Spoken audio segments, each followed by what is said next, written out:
Bien, buenos días. La clase de hoy trata sobre la epistemología jurídica. Como ya lo hemos venido diciendo a lo largo del curso, la filosofía del derecho tiene temas o problemas. Uno de los problemas de la filosofía del derecho es acerca del conocimiento del fenómeno jurídico. Y por eso vamos a hablar esta mañana de la epistemología o nociología jurídica. En verdad, son dos términos que tienen de alguna manera un origen común etimológico, tanto episteme como gnosis significan conocimiento en el griego antiguo. Entonces, estas dos palabras indistintamente se usan en el lenguaje común como sinónimo de teoría del conocimiento o tratado del conocimiento o estudio del conocimiento en general. Sin embargo, ya en la academia, sobre todo en la época que yo estudié, hay necesariamente que hacer alguna precisión sobre estos dos términos. Eh, en primer lugar, la diferencia que hay o que había entre epistemología y nociología es que, al menos en algunas universidades, como en la época que yo estudié en la Escuela de Filosofía, la palabra nociología se refiere básicamente al estudio del conocimiento en general, al conocimiento humano. Y la epistemología trata del conocimiento científico. O sea, esa es la diferencia entre la nociología, que es la disciplina filosófica que estudia el conocimiento, cuáles son los límites y las posibilidades del conocimiento. En verdad, la nociología o la teoría del conocimiento, si bien es cierto, el problema del conocimiento se ha tratado en el mundo antiguo, pero modernamente, sobre todo desde Kant, y que parte de los empiristas ingleses, de John Locke, David Hume, Berkeley, eh, es una parte de la historia de la filosofía importante y que pone como énfasis el problema del conocimiento. O sea, por un lado están los empiristas ingleses que señalan que todo conocimiento nace de la experiencia, y por otro lado está el racionalismo francés con Descartes, en donde se señala que el origen del conocimiento o el conocimiento se funda en la razón. Entonces, la nociología es esta disciplina filosófica que estudia el conocimiento humano en general, estudia cuáles son los límites y las posibilidades de este conocimiento. Por ejemplo, lo que hace Kant en su momento es señalar los límites que tiene el conocimiento o la razón. En la crítica de la razón pura, que es su obra cumbre, es una obra que estudia el problema del conocimiento, de la razón, y él señala que la razón tiene límites, que hay temas que la razón no puede tratar, o en todo caso hay un momento en que la razón se contradice, como por ejemplo el problema de demostrar la existencia de Dios. Racionalmente se puede demostrar la existencia de Dios, pero racionalmente también se puede demostrar que Dios no existe. Entonces, Kant dice que esos temas no deben ser tratados por, por la razón. O sea, en este caso tendría sus límites porque, de acuerdo a la lógica aristotélica, no se puede, la razón no podría contradecirse. Por otro lado, la epistemología es la disciplina filosófica que estudia el conocimiento científico. Y eso sería la diferencia, al menos desde la academia, entre nociología y epistemología. La epistemología es una rama de la filosofía, es una disciplina filosófica que estudia el conocimiento científico en general, científico, cuáles son sus límites y posibilidades. Hay que recordar acá que en su momento habíamos dicho a lo largo del curso que hay varios tipos de conocimiento. Hay un conocimiento boolear, un conocimiento llamado también precientífico, hay un conocimiento científico, hay un conocimiento filosófico y también se discute si hay un conocimiento místico o no. Entonces la nociología va a tratar en términos gruesos, en términos generales, sobre el conocimiento humano en general. Entonces entraría el conocimiento, en este caso el conocimiento precientífico, y todo el conocimiento que tiene que ver con eh, esta aprehensión que hace el sujeto sobre el objeto. ¿Ok? Entonces, hay dos disciplinas filosóficas afines, pero distintas en cuanto a su objeto de estudio, lo cual es aplicable al derecho. Entonces resultan dos términos, al menos desde mi punto de vista. Por un lado está la nociología jurídica, que estudia, como ya lo hemos dicho hace un momento, el conocimiento jurídico, en este caso, en general. Y por otro lado está la epistemología jurídica, que estudia el conocimiento científico del derecho. Entonces, por ejemplo, como ya hemos visto, en el mundo jurídico hay operadores jurídicos. Y el abogado, cuando hace su trabajo en su despacho, cuando está ejerciendo la defensa en los tribunales, eh, hay un tipo de conocimiento, es una especie de arte que tiene el abogado. Todo la oficina del abogado se llama estudio porque en su despacho, en su oficina, se estudian los casos, se estudian las mejores estrategias para defender una posición de algún cliente. Eso, en términos generales, no es conocimiento científico, es un arte, es un tipo de conocimiento, pero no es un conocimiento científico. Entonces, la nociología jurídica apuntaría a describir este tipo de conocimiento que hacen los operadores jurídicos en su trabajo diario.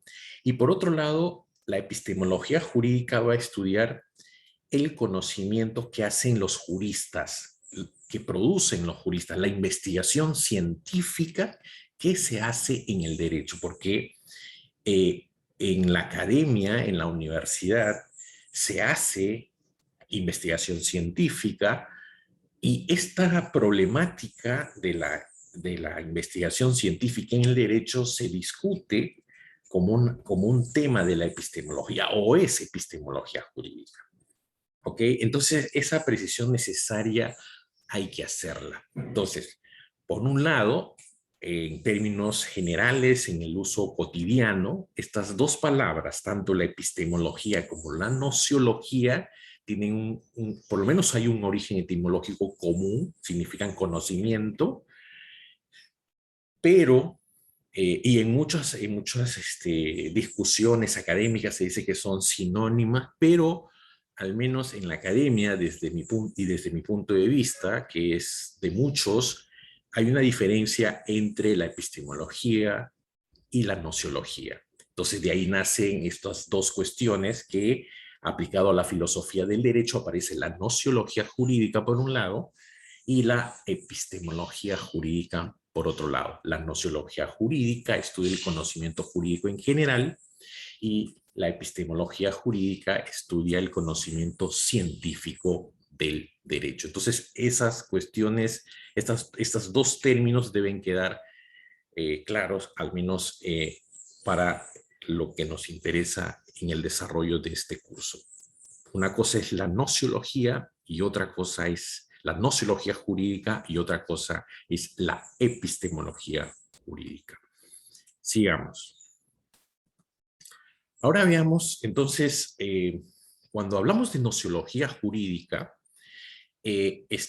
podemos estudiar, y hemos visto que al menos en los seminarios hemos venido estudiando, de que por un lado existe el derecho natural eh, que, se, que tiene su correlación en una disciplina, en una concepción del derecho que se llama el justnaturalismo, que postula de que junto al derecho positivo creado por los hombres, existe un derecho que está por encima de este derecho, que muchas veces es creado por Dios, por la razón o por la naturaleza humana.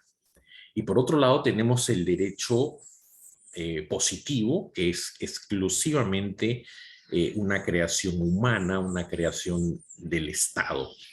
Entonces, cuando se habla de justnaturalismo, hay una concepción dualista del derecho, porque por un lado está el derecho creado por los hombres y por otro lado está el derecho creado por una divinidad, por la razón o por la naturaleza humana.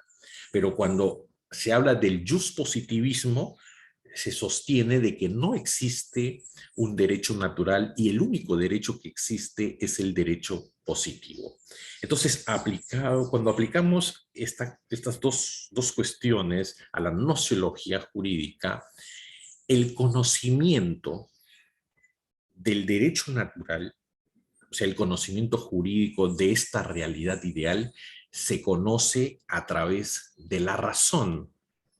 O sea, es una cuestión independiente de los sentidos, de la experiencia. O sea, ¿cómo se conoce el derecho natural? O sea, porque la crítica al justnaturalismo siempre es, bueno, ¿y dónde está este derecho? ¿Dónde está? Si solamente podemos conocer el derecho creado por el Estado. Ahora, si el conocimiento es del derecho positivo, entonces este conocimiento es un conocimiento a través de los sentidos. Entonces, el conocimiento del derecho positivo, es un conocimiento a través de la experiencia, y este conocimiento del derecho positivo se hace a través de nuestros sentidos. Y aquí aparecen hasta 3 supuestos en cuanto al conocimiento empírico del derecho. Si el derecho es considerado solo norma, su estudio se hace a través de la observación de estas reglas en su estructura lógica. Más o menos es el normativismo jurídico que postula Hans Kelsen. O sea, el derecho solamente es norma y tiene una estructura lógica, y entonces nosotros podemos estudiar este sistema normativo en su estructura lógica, independientemente de las cuestiones políticas, de las cuestiones históricas, de las cuestiones circunstanciales que se dan en la vida. Ahora, si el derecho es considerado como hecho social, su estudio se hace a través de la realidad social con la observación y descripción del comportamiento de las personas y grupo de personas en su relación con una norma jurídica. O sea, el derecho tiene una dimensión, como hemos visto en el tema de la experiencia jurídica, tiene una dimensión normativa, por un lado, pero también tiene una dimensión fáctica, una dimensión en donde se concibe al derecho como un fenómeno social. Las personas en su relación con las normas tienen un comportamiento. Entonces, cuando estudiamos el comportamiento de las personas en función de normas jurídicas, entonces estamos frente a lo que se considera un hecho social a partir de la aplicación de normas. Y se puede estudiar a través de la observación y la descripción el comportamiento que tienen las personas frente a una norma o un grupo de normas jurídicas.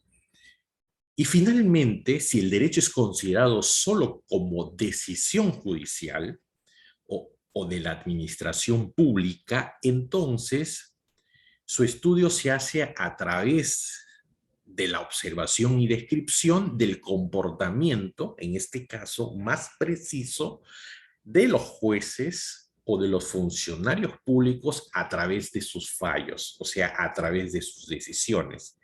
Entonces, esto es en cuanto a lo que es el conocimiento del derecho positivo. O sea, el derecho positivo básicamente es un derecho que se puede observar, es un derecho que se puede describir, es un derecho que se puede interpretar, es un derecho que en función del estudio de las normas podemos predecir conductas de las personas. Entonces ya hemos visto que eh, se dan hasta 3 supuestos con respecto al estudio de este derecho positivo. Por un lado está la parte normativa, donde se estudian estas reglas en su estructura lógica. La otra es el comportamiento, el estudio del comportamiento de las personas en relación con las normas o un grupo de normas jurídicas. Y por otro lado, es estudiar el derecho a través de los fallos, tanto de la administración pública como de los tribunales. Entonces, ese es en cuanto a lo que sería la nociología jurídica. Sigamos. Ahora, en cuanto a la epistemología jurídica, que hemos dicho que es el estudio del conocimiento científico del derecho, entonces, esta epistemología jurídica, ¿qué cosa estudia?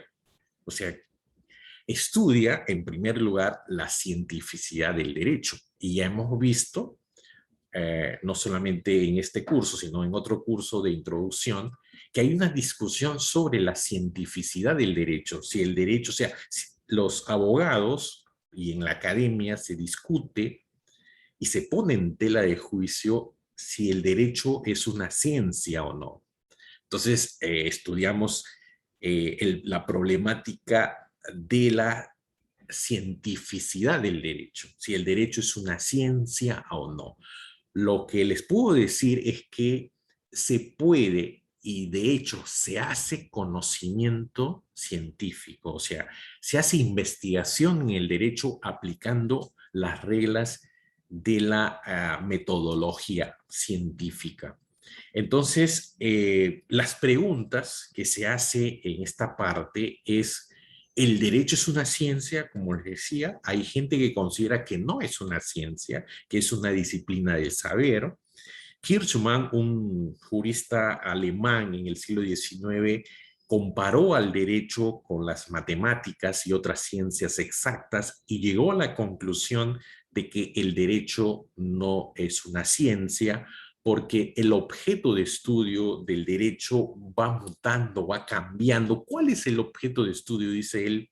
Si es la norma, las normas son cambiantes y por tanto, si nosotros describimos y estudiamos unas normas, mañana o pasado el tiempo, de un plumazo, los gobernantes pueden derogar una norma y todos los estudios que se han hecho sobre esta norma y su aplicación, bueno, se van al tacho de basura, ya no sirven. Y por eso decía este jurista alemán de que el derecho no es una ciencia. Ahora, también se pregunta, cuando se estudia la cientificidad del derecho, ¿es posible el estudio científico del derecho? Ahí también hay dudas, pero en la realidad lo que vemos es que cuando se hace una investigación en el derecho, se utilizan las reglas o la metodología científica. O sea, cualquier investigación en el derecho puede, y de hecho se aplica el método científico, y por tanto se hace investigación científica en el derecho. Y lo podemos ver en los estudios universitarios, en las tesis que se sustentan a nivel de posgrado, en las maestrías y en los doctorados. También la epistemología jurídica estudia los métodos científicos del derecho. O sea, si admitimos que el derecho tiene una metodología científica, las preguntas que caben hacerse aquí es, ¿cuáles son los métodos para estudiar científicamente el derecho?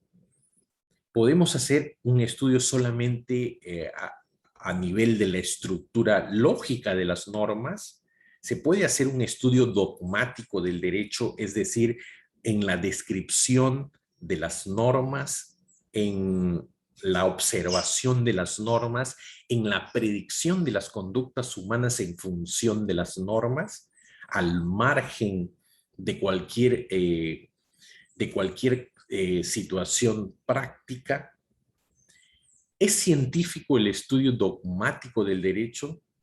Esa es la pregunta en este caso, que solo describe y explica normas jurídicas en su estructura lógica. ¿O es necesario hacer siempre para su validez científica estudios socios jurídicos? En algún momento, en la década de los 90, antes de entrar a este siglo, en la época que yo estudié una maestría en San Marcos, solo se admitían los estudios sociojurídicos y decían que los estudios de dogmática jurídica eran estudios que no eran válidos y no se admitía ese tipo de trabajos para poder sustentar una tesis en la maestría. Felizmente, ese criterio ya ha cambiado, porque en el derecho podemos estudiar, podemos describir, se puede hacer un estudio dogmático del derecho y de hecho es una investigación científica seria cuando se describe, se explican normas en su estructura lógica y se predicen además conductas con estas normas. Y también, de hecho, es válida la investigación sociojurídica, es decir, estudiar el comportamiento o el funcionamiento de normas jurídicas en la realidad social. Y por otro lado está también los estudios filosóficos del derecho, que no lo hemos puesto acá, porque eso también es una cuestión que se discute y es discutible, pero se puede estudiar y de hecho nosotros estamos haciendo un curso de filosofía del derecho en donde podemos estudiar eh, los problemas del hombre y del mundo en la experiencia con las normas jurídicas. Entonces se puede hacer también un estudio o una investigación desde la filosofía sobre los problemas jurídicos. Entonces ya hemos visto por un lado lo que es la nociología y por otro lado lo que es la epistemología. Sigamos. Ahora, a lo largo de la historia de la filosofía del derecho y a lo largo de la historia de la filosofía en general, sobre los modelos, hay modelos de nociología o epistemología, si es que queremos conseguirlos como sinónimos, palabras sinónimas, tanto nociología como epistemología, pero que ya hemos hecho las precisiones. Entonces, en la filosofía en general se dice que hay modelos de nociología. Por un lado está el modelo de la filosofía antigua y medieval. La pregunta acá es por el ser. O sea, básicamente la cuestión desde Tales de Mileto hemos visto, la pregunta es por el primer principio, por el arjé. Y en el mundo antiguo la discusión era la descripción, o sea, de este ser. Aristóteles decía en su metafísica, en su obra sobre la filosofía primera, que el estudio de la metafísica es el estudio de lo que es en tanto que es. Entonces, el modelo que se da de nociología o epistemología, la pregunta fundamental es saber qué cosa es el ser o qué cosa es lo que existe. Y hay una unidad entre el saber y el objeto. O sea, entre lo que se sabe y el objeto que hay. Ese es el modelo de la filosofía antigua. Por otro lado está el modelo en la filosofía moderna.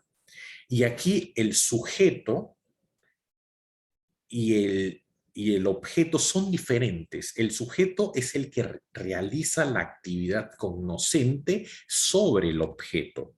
O sea, el sujeto tiene una actividad que es la aprehensión del objeto. Y el objeto, por otro lado, es el que de alguna manera con su presencia hace que el sujeto lo pueda aprender, lo pueda describir y lo pueda conocer.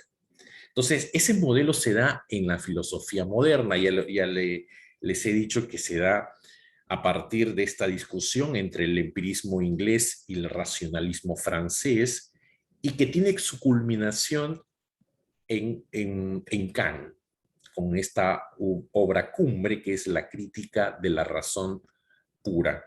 Y finalmente tenemos un modelo en la filosofía contemporánea. El conocimiento es un problema del lenguaje y de los elementos simbólicos que hay en él. Eso se da sobre todo a principios del siglo XX y nace con una obra de un filósofo en lengua alemana, austriaco, Wittgenstein, en el Tractatus Lógicos Filosóficos, que es esta obra, en donde se dice que el problema central en la filosofía es la descripción del lenguaje científico en el primer Wittgenstein, y luego en la descripción del lenguaje en general en el segundo Wittgenstein. Entonces, ese es el modelo que tenemos en la filosofía contemporánea, sobre todo en el siglo XX, en donde el tema de la investigación sobre el conocimiento es problematizar sobre el lenguaje en general, científico también, y de los elementos simbólicos que hay en él. Luego, esto se replica en la epistemología o nociología jurídica. Hay hasta 4 modelos, se dicen, de nociología o epistemología jurídica. Hay el modelo metafísico ontológico, o sea, el conocimiento está fuera del hombre, o sea, el conocimiento es un conocimiento, o sea hay una fusión, si se quiere, entre el sujeto, entre el saber y el objeto, entre el sujeto y el objeto, y ahí tenemos los modelos, sobre todo aristotélico, el modelo tomista, que son modelos que se aplican en la epistemología jurídica. Ahí hemos visto, cuando hemos hecho los seminarios, lo que es el modelo, sobre todo tomista, en función de que existen leyes, que hay una ley eterna, una ley natural, una ley divina y las leyes del hombre. O sea, eso es un modelo de este modelo metafísico ontológico en la epistemología jurídica. Luego tenemos los modelos metafísicos racionales. O sea, el origen del conocimiento está en el pensamiento. Aquí aparece ya la filosofía de Kant, y que tiene su máxima expresión en el mundo jurídico en el siglo XX con Kelsen. Kelsen es un kantiano, porque cuando Kant problematiza sobre el derecho, está pensando en un derecho universal que es aplicable en cualquier circunstancia. Entonces, ese modelo lo toma en su momento Kelsen, ya lo vamos a estudiar más adelante. Luego tenemos el modelo empirista. El origen del conocimiento está en la experiencia, y aquí aparece un modelo, un paradigma, se dice el paradigma de la fuerza, que aparece, lo podemos ver en un filósofo escandinavo, que es Alf Ross. Y finalmente tenemos el modelo de epistemología jurídica o nociología jurídica, un modelo lingüístico.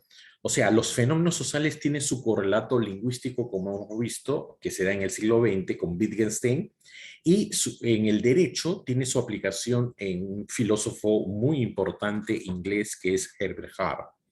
O sea, Hart señala que o sea, hace un análisis del concepto del derecho, tiene una obra fundamental que se llama El concepto del derecho, donde se problematiza desde el lenguaje la problemática del derecho. En verdad, él no define lo que es su obra se llama El concepto del derecho, pero no define. Lo que hace es describir eh, el lenguaje jurídico. Y a partir de esta descripción, por ejemplo, señala que Hart dice que, haciéndole una corrección a Kelsen, dice, bueno, el derecho sí es norma, pero hay que precisar que son dos tipos de normas.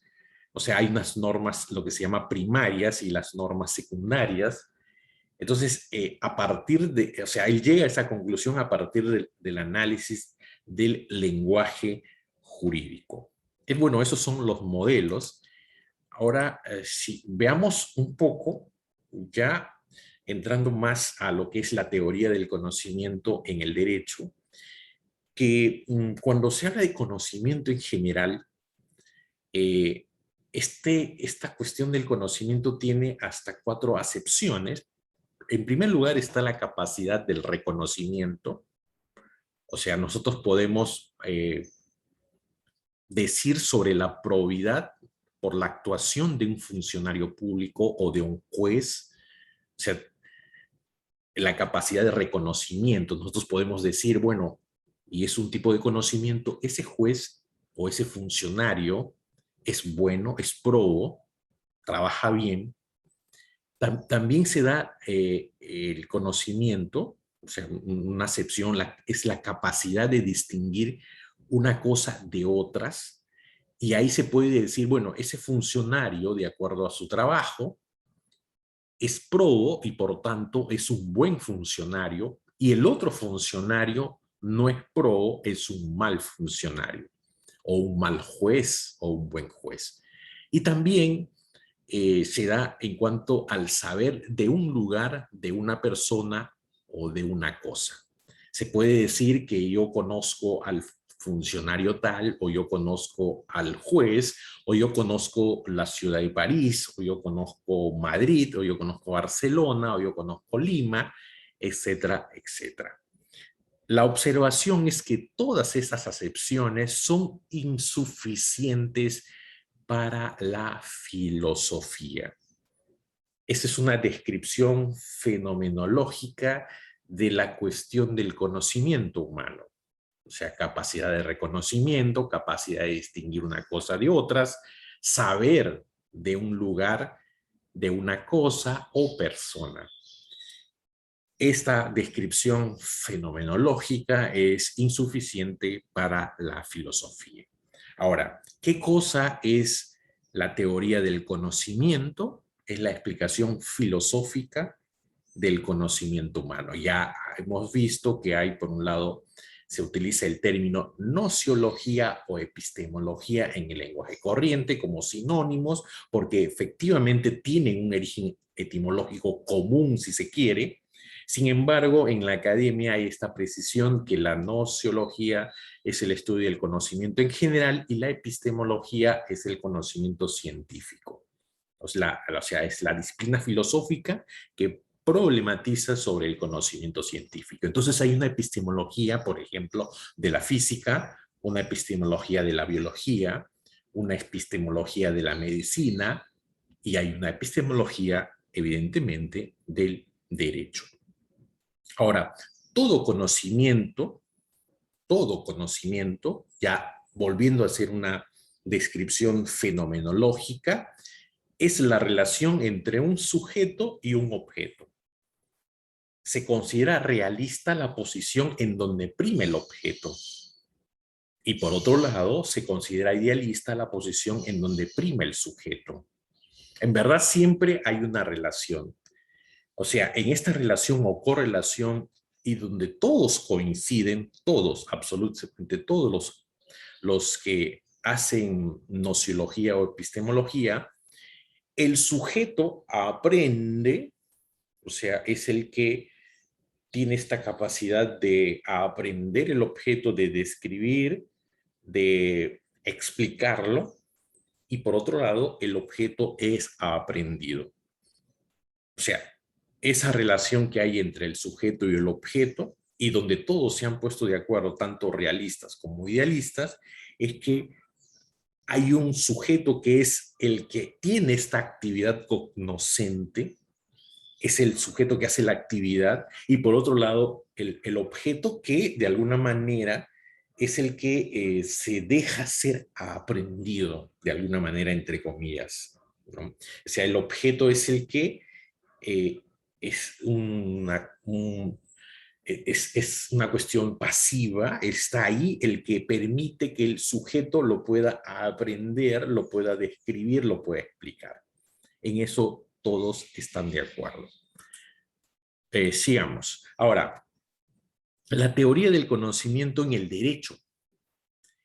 Y hemos visto, sobre todo en el tema de la ontología, que hay varias posiciones sobre si el derecho es un objeto real, ideal, es un objeto valorativo, hay varias posiciones, pero creo que para graficar y para entender mejor lo que es la teoría del conocimiento en el derecho, podemos al menos admitir que el derecho es un problema o es un objeto ideal, y el derecho también es un objeto real.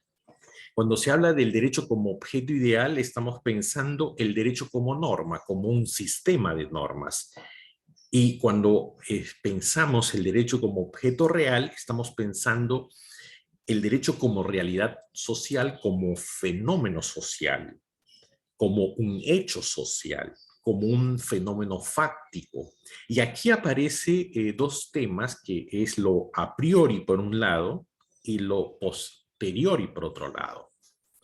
A posteriori, había faltado ponerla. Entonces, en cuanto a lo a priori, se dice que los objetos que tienen, o sea, se trata de objetos que tienen universalidad y necesidad, y se formula por juicios y conceptos. O sea, podemos tener un conocimiento a priori de esta realidad social, pero también tenemos un conocimiento a posteriori, o sea, en donde los objetos, en este caso el objeto, el fenómeno jurídico, es captado a través de los sentidos.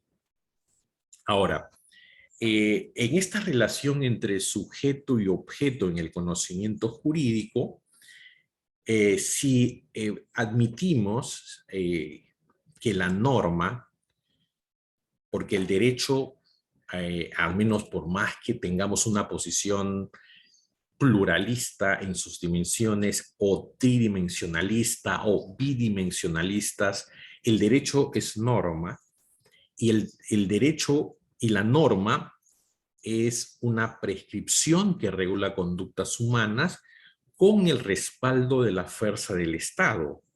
Entonces, en este caso, su conocimiento presenta varios aspectos. Por un lado, está su aspecto ideal, o sea, como norma jurídica, en su lógica, como parte de un sistema jurídico, que vendría a ser lo que hemos dicho hace un momento, el estudio dogmático o la dogmática jurídica, que describe la norma en su aspecto lógico, en su estructura lógica. Y por otro lado está el aspecto real como hecho social en la aplicación de una norma, porque la norma tiene en sí misma una razón de ser, que es que sea cumplida.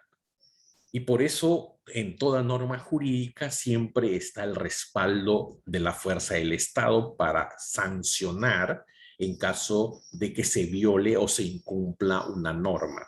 Entonces, la norma, si bien tiene su aspecto ideal como un sistema de normas donde tiene una estructura lógica, sin embargo, toda norma jurídica tiene un aspecto real, porque la norma es dictada por el Estado para que se cumpla. Y, y la norma regula conductas. Entonces hay personas que puedan, y de hecho cumplen una norma, y como hay personas también que incumplen las normas. Ahora, los sujetos cognoscentes del derecho, los que finalmente conocen el derecho, ¿quiénes son los sujetos cognoscentes? Porque hay una relación, hemos dicho, en la teoría del conocimiento, entre, o sea, una relación sujeto-objeto. El sujeto es el que realiza esta actividad de aprehensión y por otro lado el objeto que es aprendido, el objeto que es descrito. Entonces, ¿quiénes son los sujetos que conocen o los sujetos conocentes en el derecho? Están en primer lugar los administrados y los ciudadanos en general. Una norma se dicta no para guardarla, sino para que sea pública y es dirigida a los administrados y a los ciudadanos en general de un país. Está dirigida también al funcionario público, al fiscal, al juez y también a los abogados que evidentemente ejercen el derecho. Entonces, ¿quiénes conocen el fenómeno jurídico? ¿Quiénes conocen en la realidad jurídica? Son los ciudadanos, los funcionarios públicos, jueces, fiscales y los abogados que ejercen el derecho. Esos serían los sujetos conocentes. ¿Y cuál es lo que se debe o el objeto que se conoce? Estas normas en su aspecto ideal o estas realidades, estas conductas o esta norma en su aplicación en la realidad social. Este aspecto cognoscitivo se conoce en la teoría y filosofía del derecho como el problema de las fuentes del derecho. Entonces, aquí aparece el problema de las fuentes del derecho, que seguramente, de hecho, hemos estudiado en algún momento en el curso de introducción al derecho, de que las fuentes del derecho lo que le discuten o lo que le importa es el conocimiento o el origen del derecho. Entonces, aquí aparece el problema de las fuentes del derecho. Y hay ya desde el plano de la filosofía jurídica, hay varios planos con respecto a las fuentes. Hay un plano causal, un plano sistémico y un plano cultural sobre el problema de las fuentes del derecho. O sea, cuando se habla del plano causal, estamos viendo cuál es la causa que origina el derecho. Por ejemplo, Savigny, un filósofo alemán del siglo XIX, de alguna manera el creador de la escuela histórica del derecho en Alemania, él señala que el origen o el derecho nace del espíritu del pueblo. Por eso en Alemania se discutió mucho si era necesario un código civil como ya lo tenían los franceses. Mientras los franceses dieron su código en 1804, aprobaron, los alemanes casi discutieron 100 años y el Código Civil alemán aparece recién, se promulga en 1896 y entra en vigencia el año 1900. Entonces, 100 años, y aquí entra tiene mucho que ver Savigny, porque él señalaba de que el derecho nace del espíritu del pueblo y si creamos un código encasillamos este dinamismo que tiene el derecho. También aparece en el plano causal Del Vecchio, un filósofo italiano. Él señala que el derecho nace de la naturaleza humana y hay dos aspectos que señala Del Vecchio. Por un lado está del derecho natural o principios de justicia.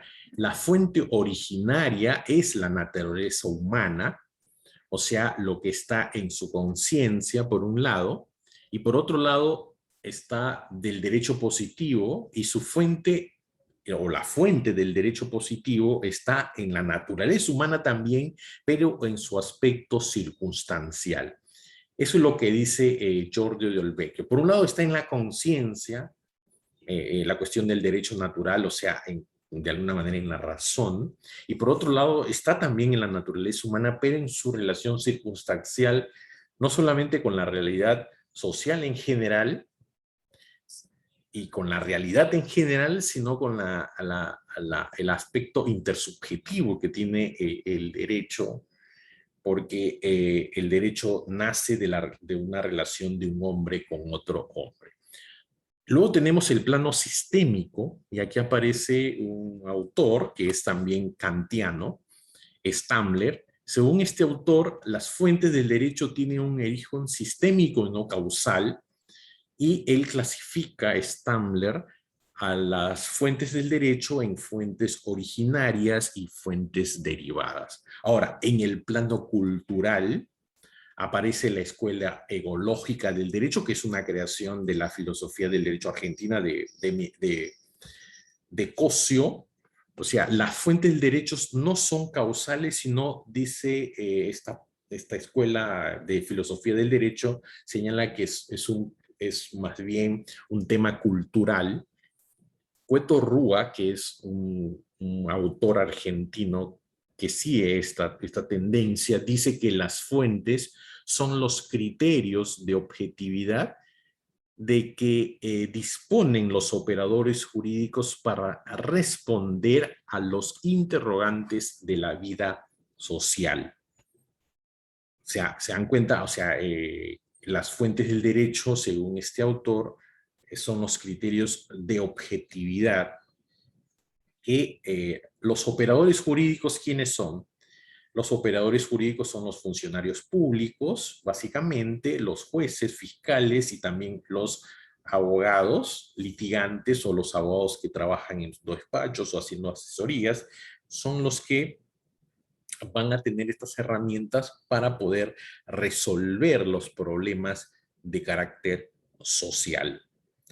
Ahora, para ir terminando la clase, esta parte de la epistemología jurídica, cuando se habla de fuentes del derecho, se habla de una clasificación que ustedes lo conocen, y aquí hay una discusión cuando se hace una clasificación de las fuentes en función de los sistemas jurídicos que hay en el mundo en general. O sea, cuando se habla del sistema del common law, un sistema de origen inglés, norteamericano inglés, o sea, ahí básicamente la principal fuente es la jurisprudencia, los precedentes. La ley solamente es una cuestión que debe ser de aplicación restringida, de alguna manera, porque también hay leyes en este sistema. Y por otro lado está el sistema romano-germánico, a la que nosotros pertenecemos, en donde la principal fuente del derecho es la ley, o sea, el derecho escrito, que básicamente se da en toda la Europa continental. Se dan códigos en Alemania, en Francia, en Italia, en España, y eso fue trasladado a Latinoamérica. Y tenemos este modelo, o pertenecemos a este sistema. Entonces, cuando se clasifican a las fuentes del derecho, habría que tener cuidado cuando se trata de hacer una prelación. Lo que se debe decir es que según el sistema jurídico podemos decir que uno tiene preeminencia sobre el otro, cuál es lo más importante por ejemplo, en el sistema del common law no hay un código civil, se aplican los precedentes, y nosotros tenemos acá, pero también se aplica la ley, pero nosotros tenemos acá también la ley como principal fuente del derecho, pero los precedentes también ya juegan un papel importante en nuestro sistema jurídico. Entonces está matizado ya. Y también habría que tener cuidado en los sistemas teocráticos que hay en el mundo, sobre todo, o en el sistema de los pueblos musulmanes, de los pueblos árabes, o en todo caso en lo que fue la antigua Unión Soviética, etcétera, etcétera. Entonces habría que tener mucho cuidado, pero cuando se trata de hacer si se quiere, una prelación de las fuentes del derecho, pero lo que nosotros podemos y tenemos acá en nuestra realidad, porque pertenecemos al sistema romano-germánico, es la ley, la costumbre, la jurisprudencia, la doctrina. Algunos autores señalan que también la manifestación de voluntad sería una fuente del derecho. Bien, con eso estaríamos terminando esta parte de la clase. Entraríamos a una segunda etapa, que es la etapa de las preguntas y los comentarios que tengan a bien ustedes. Entonces, gracias por la atención. Ok.